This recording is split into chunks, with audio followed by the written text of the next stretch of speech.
Sid était mécanicien dans un petit quartier de Douala. Son atelier se trouvait au bord d'une route poussiéreuse où passaient des motos, des taxis et quelques vieilles voitures fatiguées par les années. L'atelier n'avait rien d'impressionnant. Les murs étaient vieux et la peinture s'écaillait par endroits. Une vieille pancarte en métal était accrochée au-dessus de la porte, mais les lettres étaient presque effacées par le soleil et la pluie. À l'intérieur, on voyait quelques outils posés sur une table en bois usé. Certaines clés étaient rouillées.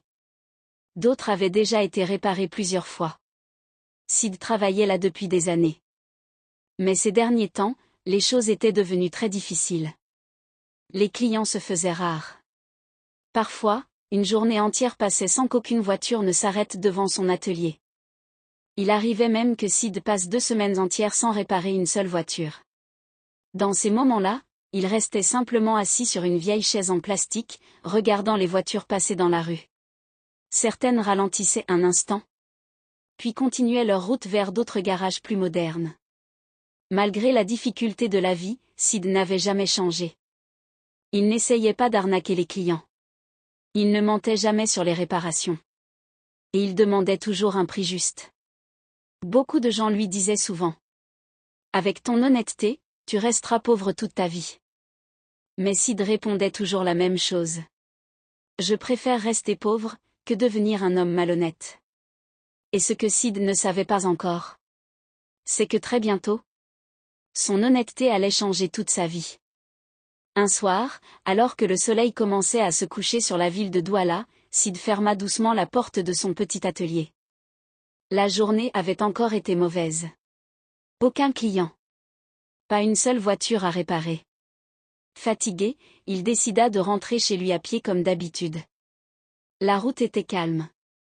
On entendait seulement le bruit des motos qui passaient de temps en temps et quelques klaxons au loin. Soudain, Sid aperçut quelque chose d'inhabituel. Une grosse Mercedes noire était arrêtée sur le côté de la route. Le capot était ouvert. Et une femme élégante était penchée devant le moteur, essayant visiblement de comprendre ce qui n'allait pas. Mais on voyait tout de suite qu'elle ne s'y connaissait pas vraiment. Sid hésita quelques secondes. Puis il s'approcha. « Bonsoir madame, vous avez un problème ?» La femme se redressa et poussa un léger soupir. « Oui, la voiture refuse de démarrer. » Sid jeta un coup d'œil sous le capot. Pour lui, le problème était simple. Il sourit légèrement. « Attendez-moi 2 minutes. » Il courut rapidement jusqu'à son atelier et prit sa boîte à outils.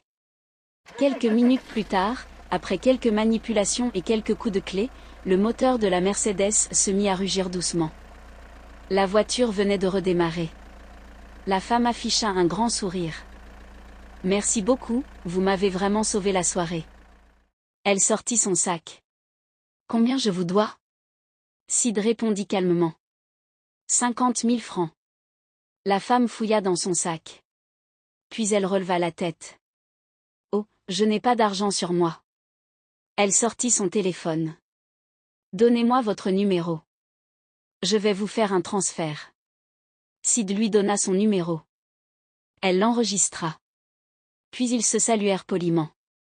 La Mercedes noire démarra et disparut lentement dans la nuit. Sid ne le savait pas encore. Mais cette simple réparation allait changer le cours de sa vie.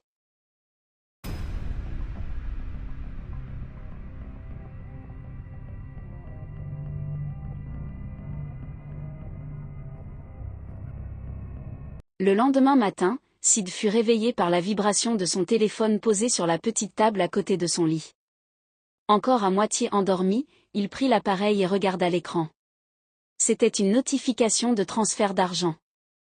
Il ouvrit l'application, puis resta immobile quelques secondes. 200 000 francs. Sid fronça les sourcils. Ce n'était pas possible. La réparation coûtait seulement 50 000 francs. Sans perdre de temps, il appela immédiatement la femme. Quand elle décrocha, il parla avec hésitation. « Bonjour madame, je pense qu'il y a une erreur. J'ai reçu 200 000 francs. » La femme répondit calmement, presque amusée. « Non, il n'y a aucune erreur. » Sid insista.